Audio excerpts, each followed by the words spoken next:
آپ کو پتہ ہے مکہ میں ابو جہل بہت جلتا تھا، بہت نفرت کرتا تھا، پروپیگنڈا پھیلاتا تھا، جو جہاں ہے جیسے ہی کھڑا رہ جائے، جہاں ہے جیسے ہی کھڑے رہ جائے، اور جو بیٹھے ہو بیٹھے رہ جائے، اس لیے کہ محفل رسول کا ادب ہے یہ، سب کے اندر تحمل ہو، برداشت کی طاقت ہو۔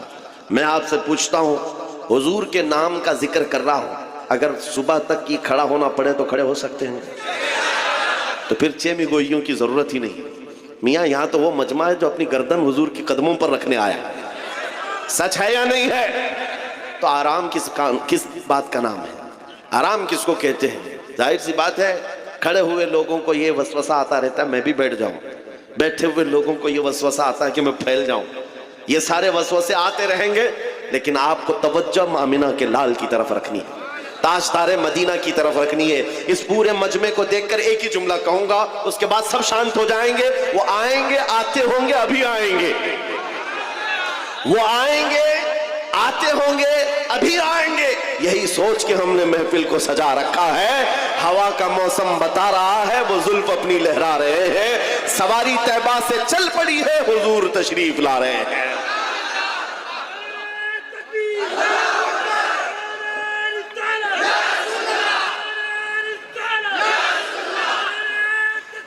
جس کے دل میں اب یہ عظمت ہو کہ حضور پاک کا جلسہ ہے، حضور پاک کا نام ہے، اور ہم اس امید سے بیٹھے ہیں کہ کبھی تو کرم ہوگا، کبھی تو نظر عنایت ہوگی، تو پھر اب وہ اپنی توجہ اس طرف رکھے۔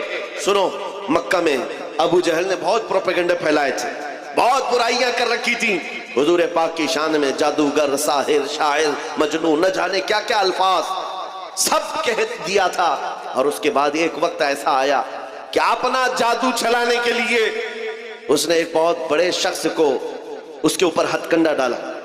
حبیب یمنی کا نام سنا ہوگا، ایک بڑا شخص تھا، مکہ میں اس کی مقبولیت بہت زیادہ تھی، اور ابو جہل جا کر کے اس کو بولتا ہے کہ آؤ، مکہ میں ایک شخص نکلا ہے جس کے جادو کے چکر میں سارے لوگ ہمارا دین چھوڑ کر نکل جا رہے ہیں، اور نہ جانے کتنے لوگ اپنے باپ داداؤں کے دین سے اب تک بدل چکے ہیں۔ حبیب یمنی نے کہا وہ کیا کہتا ہے؟ سب بتایا ایسے ایسے معاملات ہیں۔ تو سنو، توجہ، حبیب یمنی کہتا ہے میں خود آ کر کے دیکھوں گا مکہ میں، جس کو بھی برگلانے کی کوششیں ہوئی ہیں حضور پاک کے خلاف، تاریخ میں بتا رہا ہوں، توجہ چاہتا ہوں، تاریخ بتا رہا ہوں۔ حبیب یمنی جب آنے والا تھا مکہ، ابو جہل نے بہت استقبال کیا کہ اب تو معاملہ بڑا ہوگا، جب وہ کوئی سٹینڈ لے گا تو مکہ میں یہ جو چھوٹی جماعت ہے مسلمانوں کی سب کو ختم کر دیا جائے گا، بڑا سخت بھی ہے۔ حبیب یمنی آتا ہے اور کہتا ہے میں پہلے اس محمد صلی اللہ علیہ وسلم سے ملاقات کرنا چاہتا ہوں، میں ڈائریکٹ پوچھنا چاہتا ہوں کچھ معاملات ہیں۔ اس نے آتے ہی حضور پاک صلی اللہ تعالیٰ علیہ وسلم سے ملاقات کی، اور اس کے بعد پوچھا کیا آپ نبی ہیں؟ کہا ہاں میں اللہ کا آخری نبی ہوں۔ نبی اگر ہے، توجہ، تو اس نے کہا کہ آپ کے پاس کوئی معجزہ ہے؟ حضور پاک صلی اللہ علیہ وسلم نے خود پوچھا تو کیا دیکھنا چاہتا ہے؟ نبی مختار کل ہیں، جس کو جو چاہیں، ارے جہاں بانی عطا کر دیں، بھری جنت ہبا کر دیں، اور میرے مرشد فرماتے ہیں جہاں میں ان کی چلتی ہے وہ دم میں کیا سے کیا کر دیں، زمین کو آسمان کر دیں، سریا کو سرا کر دیں۔ حبیب یمنی سے پوچھا تم کیا دیکھنا چاہتے ہو؟ عربوں میں اس وقت یہ بات مشہور تھی، جادو کرنے والے کا جادو زمین پہ چل سکتا ہے، آسمان پہ نہیں چلتا، زمین پہ سارے جادو دکھائے جا سکتے ہیں، آسمان پہ نہیں۔ تو اس نے یہ سوچا کہ اگر یہ جادوگر ہے تو زمین پر کر کے دکھا سکتے ہیں، آسمان پہ نہیں۔ کہا میں آسمان پہ کوئی جادو آپ کا کوئی معجزہ دیکھنا چاہتا ہوں، آسمان پہ۔ 14ویں رات تھی، چاند آب و تاب کے ساتھ چمک رہا تھا، نبی رحمت صلی اللہ علیہ وسلم نے انگلی کا اشارہ کیا، چاند 2 ٹکڑوں میں بدل گیا۔ یہ معجزہ پتہ ہے آپ کو، شق القمر کا معجزہ، چاند آدھا ادھر آدھا ادھر، نبی کریم صلی اللہ تعالیٰ علیہ وسلم کا یہ معجزہ دیکھ کر کے وہ حیرت میں رہ گیا۔ اس کے بعد سنو، اب اس نے کیا کہا؟ کہا کہ اب دوسری بات میرے دل میں ہے، میں کچھ سوال لے کر کے آیا ہوں، آپ خود ہی بتا دیجیے۔ یہ بہت بڑی بات ہے میرے عزیز، ان کا عقیدہ بھی یہ تھا نبی جو ہوتا ہے وہ غیب کا علم جانتا ہے، کافروں کا بھی عقیدہ تھا، دل کے حالات نبی جانتا ہے۔ حبیبی امنی نے کہا میں کچھ سوال لے کر کے آیا ہوں اپنے وطن سے۔ حضور نے فرمایا ہاں تیرے دل میں یہ بات ہے، تیرے گھر میں ایک معذور لڑکی ہے، تیری معذور بیٹی ہے، اور وہ ہاتھوں پیروں سے معذور ہے، اور تو چاہتا ہے کہ اس کو صحت و تندرستی ہو جائے، جا اللہ نے اسے شفا دے دیا۔ بیٹی کہاں ہے؟ یمن میں ہے، اور یہ مکہ میں ہے۔ باپ دل کے حالات جیسے ہی بتایا نبی کریم نے کہا میں گواہی دیتا ہوں آپ اللہ کے سچے رسول ہیں۔ ابو جہل کس کے لیے لایا تھا؟ پروپیگنڈا پھیلانا تھا، حضور کے خلاف ایک مورچہ قائم کرنا تھا۔ جس کو پکڑ کر کے لایا تھا وہی مصطفیٰ کے قدموں میں سر دینے کو تیار۔ عزیزان گرامی وقار، یہ تو مثال کے طور پر میں عرض کر رہا ہوں، یہ تاریخ اس طرح کے واقعات سے بھری ہوئی ہے۔ ایک عمیر بن وہب شخص تھے، توجہ چاہتا ہوں، یہ عمیر بن وہب کون ہے؟ جنگ بدر میں ان کا بیٹا رسول اللہ کے صحابہ کے ہاتھ میں قید ہو گیا۔ عمیر بن وہب، پہلے ان کو شیطان قریش کہا جاتا تھا، قریش کا شیطان، کیونکہ سارے مکہ والوں کو بھڑکانے میں بہت بڑا کردار تھا عمیر بن وہب کا۔ لیکن جب بیٹا گرفتار ہو کر کے گیا حضور کے پاس، روزانہ دل میں یہ خیال آتا تھا کیسے اپنے بیٹے کو آزاد کروں۔ جنگ بدر میں 70 قیدی گرفتار تھے، تو ہوا یہ کہ خانہ کعبہ کے اطراف جو دیوار ہے اس کو حتیم کہتے ہیں۔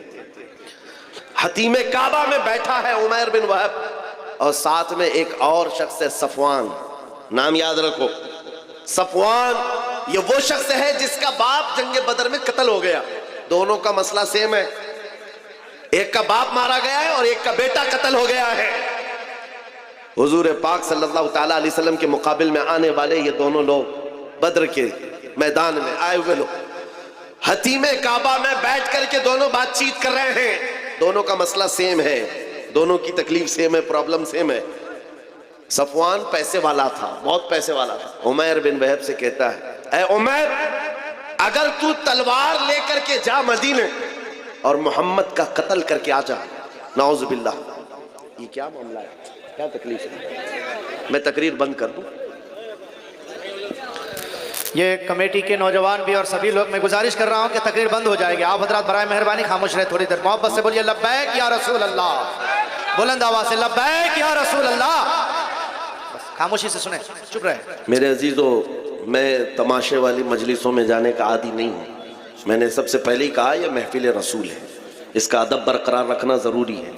یہاں اہل دل ہوتے ہیں، اللہ کے ملائکہ اترتے ہیں۔ بہرحال بات میں کمپلیٹ کر رہا ہوں، توجہ۔ صفوان عمیر سے کہتا ہے میں تجھے تلوار دوں گا، زہر میں بجھا کر کے جا مدینے محمد صلی اللہ علیہ وسلم کا قتل کر کے آ جا، تیرے اوپر جتنا قرضہ ہے سب میں نپٹا دوں گا، اور پھر مال بھی دوں گا، اور تیرا بیٹا بھی آزاد ہو جائے گا۔ تو عمیر بن وہب کہتا ہے ٹھیک ہے، میں اس کام کے لیے راضی ہوں۔ تلوار لیا۔ یہ بات کہاں ہو رہی ہے؟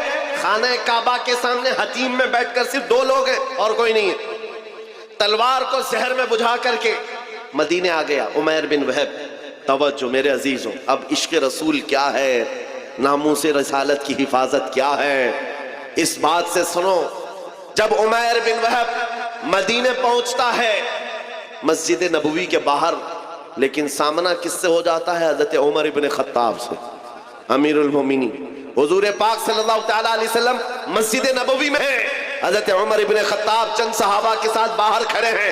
جیسے ہی حضرت عمر نے عمیر بن وہب کو تلوار لٹکائے ہوئے آتے دیکھا، غضبناک ہو گئے۔